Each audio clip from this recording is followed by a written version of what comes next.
Hey everyone, this is Paul, and this is take 3 of my video trying to describe an ENFP.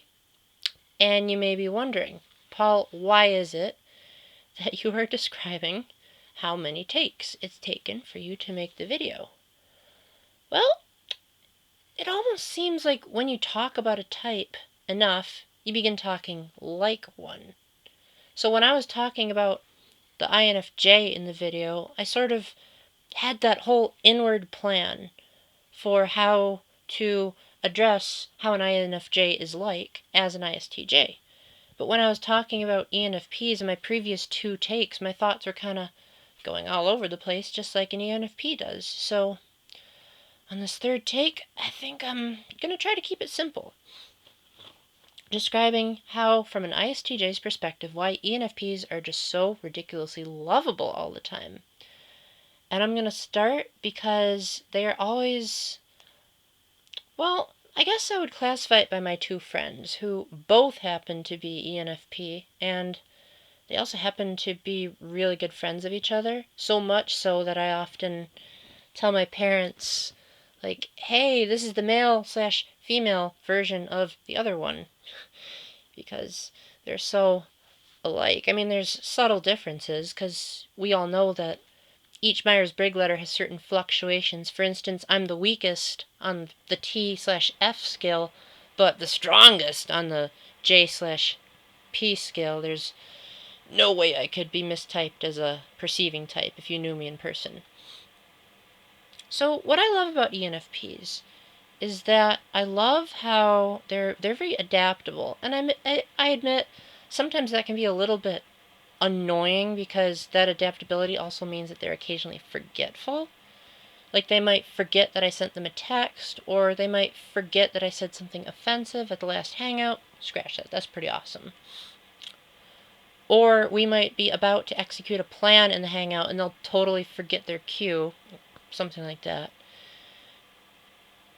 But their on-the-flow attitude allows for, if there's an unexpected change that comes up, they're usually pretty adaptable to it. It doesn't really faze them as much as it would me. If I'm like, oh great, plan's not going as I planned it, they'll be like, oh well, we'll just figure something else out to do. Also, I don't know if this is true for all ENFPs, but it seems like that with the ones that I've encountered, because I used to be on a Facebook page called ENFP, and the big difference that I spotted right away was the insane lack of organization. Like, the very first Myers-Brigg page I ever joined was ESTJ, because I thought that I was an ESTJ originally, because I can be very snappy at times when it comes to telling the truth, and I also appear to be outgoing to you guys, but I later found out that the function order of ISTJ made more sense, and introvert-extrovert is not about how much you talk, but on how you recharge. But on the other hand, I knew I was definitely STJ, because once I went over there, it was like a whole world of difference. The ESTJ page has this pinned post where it says these are the rules of the page and you gotta follow them or you're going to be booted out and reported. Whereas on the ENFP page, nothing of the sort is recorded. It just says something like, ENFPs are a bunch of fun-loving individuals. That's like their only rule. Sometimes they don't even talk about Myers-Brigg on that page. Sometimes they're just like, what's your favorite cartoon? It's like, oh, interesting question, but what does that have to do with ENFPs? Or we might start out discussing Myers-Brigg and they'll just get on a totally random tangent that has nothing to do with the subject. But on the other hand, even if that sounds crazy initially to an ISTJ that's all about structure and routine and guideline, it also makes ENFPs not boring. Like, I don't think I've ever been bored talking to an ENFP in my life.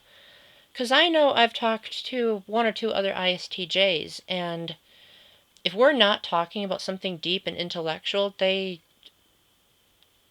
can sap my energy pretty quickly. But ENFPs, never. Because they can always on the spot come up with something totally random to talk about. Like, one time my 2 friends and I were hanging out and they decided to bring, to a hiking trip, mind you, a tennis ball, a frisbee, and a bubble maker. And me, I'm thinking like, oh, do you guys know anything about going through the woods? Sure enough, I was the one that picked out walking sticks for them, and I'm like, trust me, you're gonna need them. And believe me, they would not have picked up those walking sticks if I hadn't have suggested it.